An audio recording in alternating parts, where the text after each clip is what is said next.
प्रदेश में ड्राफ्ट सूची जारी हो गई है और उत्तर प्रदेश के अंदर तकरीबन 3 करोड़ लोगों के नाम काट दिए गए। 2 करोड़ 89 लाख लोगों के नाम उत्तर प्रदेश में कट गए। एसआईआर की प्रक्रिया हुई और एसआईआर की प्रक्रिया के बाद में उत्तर प्रदेश में जहां पहले 15 करोड़ से ज्यादा वोट थे, अब वो घट करके 12 करोड़ वोट रह गए। यानी वोटर बढ़ना चाहिए था, उसकी जगह पर वोटर घट गया है। और याद करिए आप, योगी आदित्यनाथ ने कुछ समय पहले कहा था कि 85 से 90% हमारा वोटर है, और उस वक्त में अखिलेश यादव ने कहा था इसका मतलब तो ये हार गए हैं चुनाव। एसआईआर की प्रक्रिया का समय भी बढ़ाया गया था, लेकिन अब जो ड्राफ्ट सूची जारी हुई है, यानी ड्राफ्ट सूची जारी होने के बाद में आधिकारिक तौर पर चुनाव आयोग की तरफ से यह जानकारी दी गई है कि उत्तर प्रदेश में 3 करोड़ के आसपास, यानी एक्चुअली 2 करोड़ 89 लाख लोगों के वोट काट दिए गए हैं। अब आप अपना वोट कैसे चेक कर सकते हैं? और इसके साथ साथ 11 राज्यों की पहले ड्राफ्ट सूची आ गई है, उसमें भी 3 करोड़ 69 लाख लोगों के नाम काट दिए गए। सबसे बड़ी बात यह है कि लखनऊ उत्तर प्रदेश की राजधानी, वहां पर सबसे ज्यादा लोगों के वोट काटे गए। अकेले लखनऊ के अंदर अगर बात करें तो लखनऊ में 12 लाख लोगों के वोट काट दिए गए। और ललितपुर में सबसे कम वोट, जिले वाइज अगर बात करें उत्तर प्रदेश में, तो ललितपुर जिले के अंदर सबसे कम वोट 95,000, यानी तकरीबन 1 लाख वोट वहां पर भी कटे हैं। अब क्या कहेंगे जरा? योगी आदित्यनाथ साहब वो कह रहे थे कि 64% उत्तर प्रदेश की आबादी वो वोटर होनी चाहिए, लेकिन यहां तो वोटर उल्टा घट गया है। अब जरा आप अपनी स्क्रीन पर देखिए कि किस तरीके से कौन कौन से जिले में कितने कितने वोटर हैं।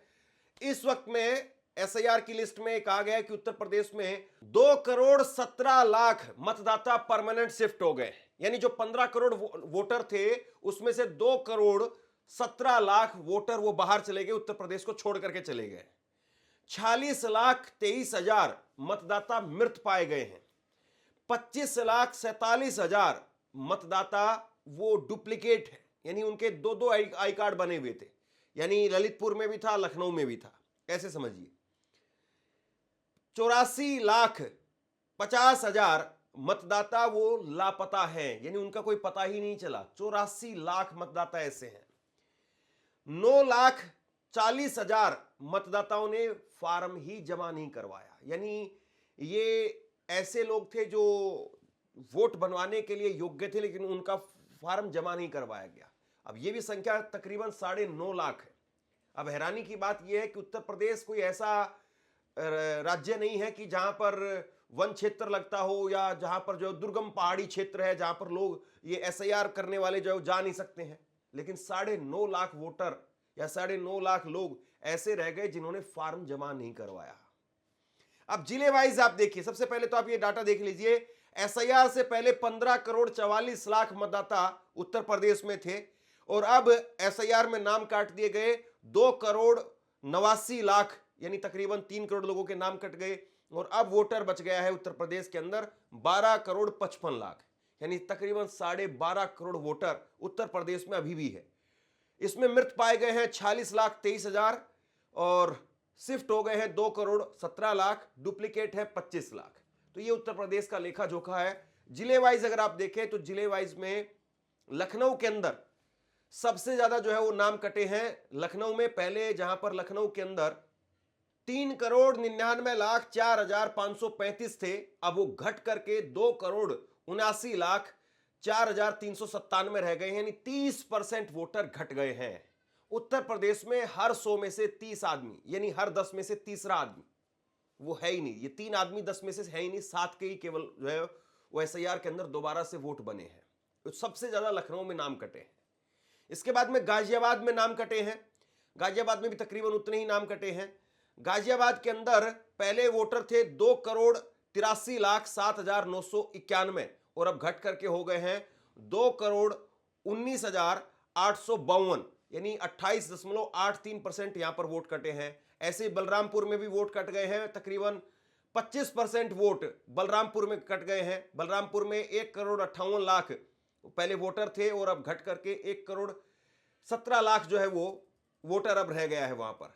कानपुर में भी बहुत वोटर कटे हैं, 25% वोटर कानपुर में कटे। देखिए सबसे बड़ी बात यह है, 1-2%, 4-5% तक समझ में आता है कि हो सकता है कि वोटर इधर उधर चला गया हो या मिला नहीं हो या मृत हो गया हो। 25% जो है वो वोटर कट गया है। ये बहुत बड़ी बात है अपने आप में। कानपुर में 25% वोट कटा है। मेरठ के अंदर 24% लोगों का वोट एसआईआर जो है वो वहां पर कट गया है। यानी ये 25% या तो शिफ्ट हो गए हैं, मृत हो गए हैं, डुप्लीकेट हैं, ये मान करके आप चलिए। प्रयागराज के अंदर ऐसे ही 24%, गौतम बुद्ध नगर में 23% यानी 23.98 यानी 24% है। ऐसे ही आगरा में 23% है और शाजापुर में 21% है, बरेली में 21% है। तो ये वोटर जो है वो कट गया है। अब मुझे लगता है कि एक बार सबसे पहले आप योगी आदित्यनाथ को सुन लीजिए। योगी आदित्यनाथ खुद कह रहे थे कि 64% वोटर होना चाहिए और वो खुद कह रहे हैं उस वक्त में तकरीबन 4 करोड़ वोटर कटने की अंदेशा जो जताया जा रहा था। उस वक्त में योगी आदित्यनाथ का बयान आया था और अपने बयान के अंदर योगी आदित्यनाथ वो कह रहे थे, उन्होंने दावा किया था कि राज्य की मतदाताओं की संख्या 15 करोड़ 44 लाख से घट करके 12 करोड़ हो गई है, जबकि यह 16 करोड़ होनी चाहिए थी। योगी आदित्यनाथ खुद कह रहे थे कि 16 करोड़ होनी चाहिए थी। उन्होंने भाजपा कार्यकर्ताओं से अपील की कि वो हर बूथ पर जाकर के पात्र मतदाताओं के नाम सूची में जुड़वाएं। आदित्यनाथ ने कहा कि 4 करोड़ का अंतर विरोधी नहीं बल्कि 85 से 90% भाजपा के समर्थक हैं। निर्वाचन आयोग ने एसआईआर फॉर्म जमा करने की समय सीमा 14 दिन बढ़ाई है, जिसका बेहतर उपयोग करने को कहा। ये खुद कह रहे थे कि भैया 16 करोड़ वोटर होना चाहिए। 14 दिन समय बढ़ाया गया, समय बढ़ाने के बावजूद वोट नहीं बढ़े। उत्तर प्रदेश की आबादी है 25 करोड़। कितनी है? 25 करोड़। 25 करोड़ की आबादी में मतदाता सूची में नाम होने चाहिए कुल 64%। 64 से 65% लोग ऐसे होंगे जो 18 वर्ष से ऊपर के होंगे। 18 वर्ष से ऊपर का हर वयस्क मतदाता जो उत्तर प्रदेश का निवासी है, वह मतदाता सूची में नाम उसका होना चाहिए। होना चाहिए कि नहीं होना चाहिए? यही है ना। अब 18 वर्ष से ऊपर का मतदाता सूची में नाम होना चाहिए, तो यह संख्या होनी चाहिए 16 करोड़। और मतदाता सूची में एसआईआर के बाद जो मतदाता सूची में नाम आए हैं वो कितने आए हैं? 12 करोड़। ये 4 करोड़ का जो गैप है, 2025 की जो मतदाता सूची थी जनवरी 2025 की, उसमें कुल नाम थे 15 करोड़ 44 लाख। 1 जनवरी 2026 को जो भी युवा 18 वर्ष का होगा वह मतदाता बनने का हकदार होगा। यह संख्या बढ़नी चाहिए 15 करोड़ 44 लाख से 16 करोड़ तक, लेकिन यह संख्या बढ़ी नहीं है, घटी है। 15 करोड़ 44 लाख से घट करके ये हो गई है 12 करोड़ का। ये जो 4 करोड़ का गैप है, ये मिसिंग है, ये आपका विरोधी नहीं है। इसमें से 85 से 90% आपका मतदाता है, याद करना। तकरीबन हर विधानसभा के हिसाब से 403 विधानसभा है और 403 विधानसभा के अंदर अगर इतने बड़े लेवल पर वोट कटा है, उसमें योगी आदित्यनाथ कह रहे हैं कि 85 से 90% आपका वोटर है, यानी भाजपा का वोटर है। तो इसका मतलब यह है कि तकरीबन 60-70 हजार वोटर वो बीजेपी का कट गया। 60-70 हजार वोटर वो आपका कट जाए, उसके बाद में आपके पास कुछ बचता नहीं चुनाव के अंदर। ये मान करके चलिए आप 60-70 हजार वोटर अगर आपका कटा है तो कुछ नहीं बचता है। सबसे बड़ी बात यह है यहां पर कि उत्तर प्रदेश में शासन, प्रशासन, सरकार, जागरूकता, सब चीज आपके पास में थी। फिर उसके बाद में इतनी बड़ी संख्या में वोटर अगर कटा है, वोट कटे हैं, तो फिर क्यों कटे हैं? और सबसे हैरान करने वाली बात यह है कि उत्तर प्रदेश में योगी आदित्यनाथ इस बात को यह क्यों कह रहे हैं कि वो भाजपा का वोटर है। 85 से 90% वो भाजपा का वोटर है। तो क्या बीजेपी ने चुनाव से पहले ही हार मान ली है, या फिर अपने वोटर को निकालने की बहुत प्रयास किया लेकिन वोटर फिर भी नहीं निकल पाया? आपके हिसाब से 16 करोड़ होना चाहिए था, आप घट करके 12 करोड़ 12.5 करोड़ है। तो ये 3-4 करोड़ जो घटा है वोटर, इसका मतलब तो फिर वाकई बीजेपी की स्थिति बहुत डामाडोल है। आपसे कुछ कहना चाहता हूं। आज के वक्त में पत्रकारिता करना कितना मुश्किल काम है, लेकिन अगर ऐसे में भी कोई आपकी खबर दिखा रहा है, कोई आपके मुद्दे पर बात कर रहा है, तो आपको भी उसका साथ देना चाहिए। अगर आपको लगता है कि मेरी पत्रकारिता सही है, मैं आपके लिए आपकी खबर वो दिखा रहा हूं। तो ऐसे में आप मेरा सहयोग कीजिए। आप इस वीडियो को जब लाइक करेंगे तो लाइक के साथ में ही एक थैंक्स का बटन आपको दिखाई देगा। उस थैंक्स के बटन पर आप क्लिक कीजिए और जो भी सहयोग राशि दे सकते हैं वो दीजिए। दूसरा, आप चैनल को ज्वाइन कर सकते हैं और चैनल को ज्वाइन करके भी मुझे मदद कर सकते हैं। अब आप कैसे चेक कर सकते हैं? अगर मान लीजिए आप उत्तर प्रदेश के वोटर हैं तो आपका नाम आया है या नहीं आया है, आप कैसे चेक कर सकते हैं? ये तरीका जरा जान लीजिए। आप अपना नाम 3 तरीके से चेक कर सकते हैं। पहला, बूथ लेवल ऑफिसर के पास में उपलब्ध मतदाता सूची से, या फिर ECI नेट मोबाइल ऐप या CEO उत्तर प्रदेश .nic.in पर जाकर के वोटर्स, या फिर एक और वेबसाइट है इसके अलावा voters.eci.gov.in, इस पर जाकर के चुनाव आयोग की वेबसाइट पर आप जाइए और राज्य और जिला उसमें आप चुनिए और उसके बाद में अपना विधानसभा क्षेत्र वो सेलेक्ट करिए और अपना बूथ सेलेक्ट करिए और उसके बाद में ड्राफ्ट सूची डाउनलोड करके अपना नाम उसमें चेक कर लीजिए। वैसे तो थोड़ा सा पेचीदा मामला है, लेकिन अगर आप करना चाहेंगे तो कोई बहुत ज़्यादा मुश्किल काम नहीं है। आपको ये करना है, 3 वेबसाइट आपके पास में है।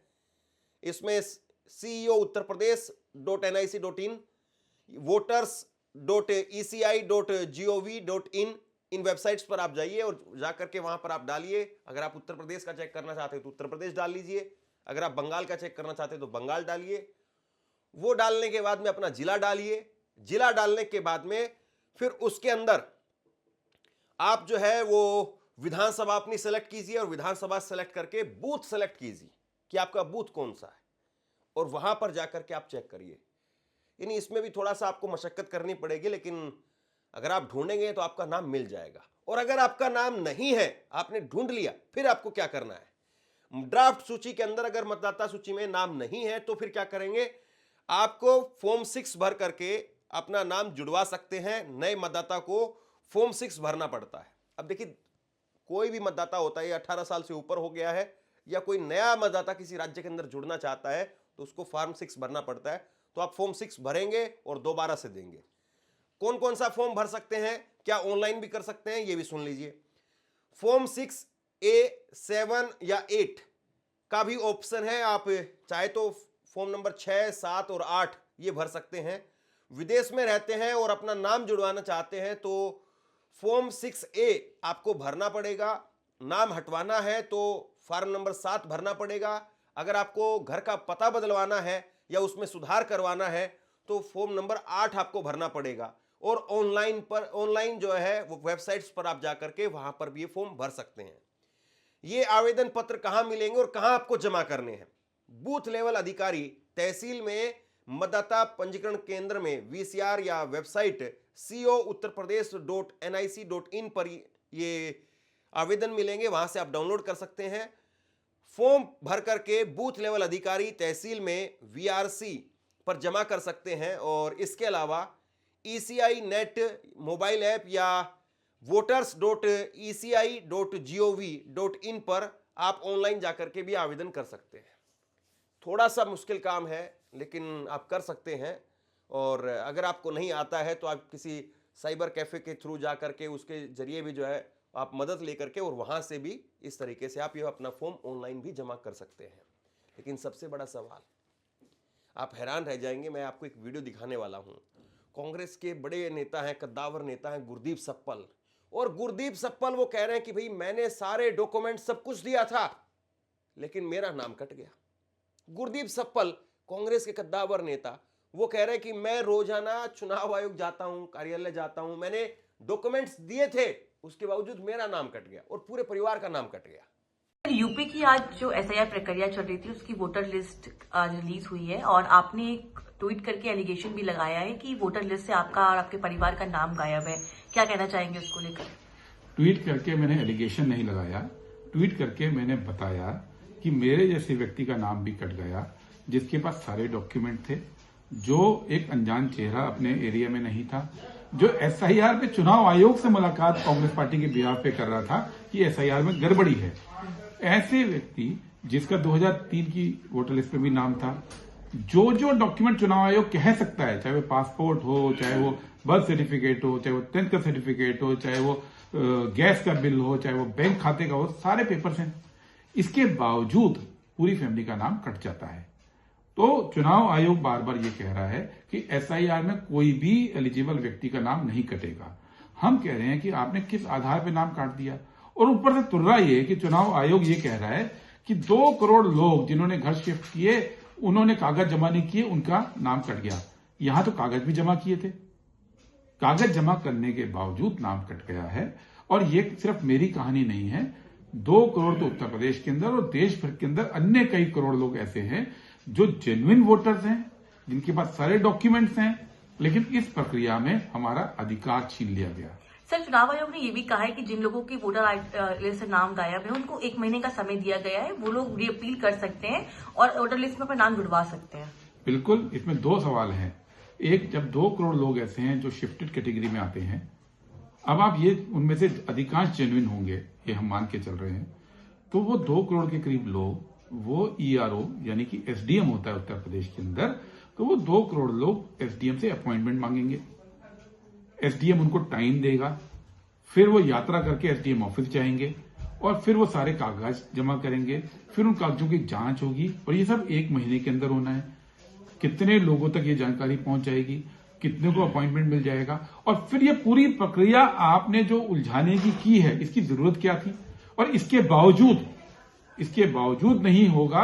उसका कारण है कि एसआईआर की गाइडलाइन के अंदर आज भी ऐसे वोटर्स के मामले में कोई स्पेसिफिक निर्देश ईआरओ के पास है ही नहीं। ये लैक्यूना है। एसआईआर उन्होंने जो डिजाइन किया है वो वोटर के लिए सुविधाजनक बनाने के लिए नहीं, बल्कि वोटर पे जिम्मेदारी डालने के लिए कि आप प्रूफ कीजिए आप वोटर हैं, इसलिए किया है। और इसी बात को लेकर आपत्ति है। अब 2 करोड़ लोगों को ये प्रूफ करना पड़ेगा टाइम लेकर उत्तर प्रदेश के अंदर, और कितनों को टाइम मिल जाएगा आप मुझे बताइए। सबसे बड़ा सवाल यह है कि एसआईआर के अंदर जो वोटर कटे हैं, क्या वाकई वो मृत हैं? क्या वाकई जो चुनाव आयोग की तरफ से कहा जा रहा है वही स्थिति है? और बड़ी बात यह भी है, कई बार ये भी सवाल उठता है कि अगर 25 करोड़ या 25 लाख ये जो मतदाता निकल करके सामने आ रहे हैं, ये मृत हैं, तो ये अभी 1 साल के दौरान हुए हैं या इससे पहले से है? क्या इनके नाम पर वोट 2024 के चुनाव में डाला गया? क्या नरेंद्र मोदी की सरकार, उसमें जो वोट डले हैं, वो जो सरकार बनी है, उसमें मरे हुए लोगों के नाम पर किसी और ने तो वोट नहीं डाल दिया? क्योंकि जाहिर सी बात है 1 साल में तो इतने लोग मरे नहीं होंगे। उत्तर प्रदेश की बात करें तो उत्तर प्रदेश में भी 46 लाख वोटर जो है वो मृत पाए गए। 46 लाख, अब बताइए इतनी बड़ी संख्या में। अब उत्तर प्रदेश में पिछले 1 साल में 50 लाख आदमी तो नहीं मरा होगा, जाहिर सी बात है नहीं मरा है। तो ये जो मरे हुए वोटर हैं, यानी जो पिछला एसआईआर हुआ था उसके बाद में है, तो तब से ये चीजें ऐसी चलती हुई आ रही थी। तो जो मरे हुए लोग हैं उसके नाम पर किसने वोट डाला है या नहीं डाला है, ये भी बहुत बड़ा सवाल है। और फिर योगी आदित्यनाथ की अपील के बावजूद क्या उनका बीजेपी का 85% 90% वोटर वो जमा करवा पाया है या नहीं जमा करवा पाया है? इसका चुनाव के ऊपर क्या असर पड़ेगा, नतीजों पर क्या असर पड़ेगा, ये बहुत बड़ा सवाल है। आपका नाम आया है या नहीं आया है? आप अगर उत्तर प्रदेश के हैं तो नीचे कमेंट बॉक्स में लिख करके जरूर बताइए। दूसरी बात, आपको क्या लगता है कि जो एसआईआर की प्रक्रिया हुई है वो पारदर्शी तरीके से हुई है या उसमें भी बहुत बड़े सवाल उठ रहे हैं? नीचे कमेंट बॉक्स में अपनी राय लिख करके जरूर बताइए। इस खबर को शेयर कीजिए। धन्यवाद।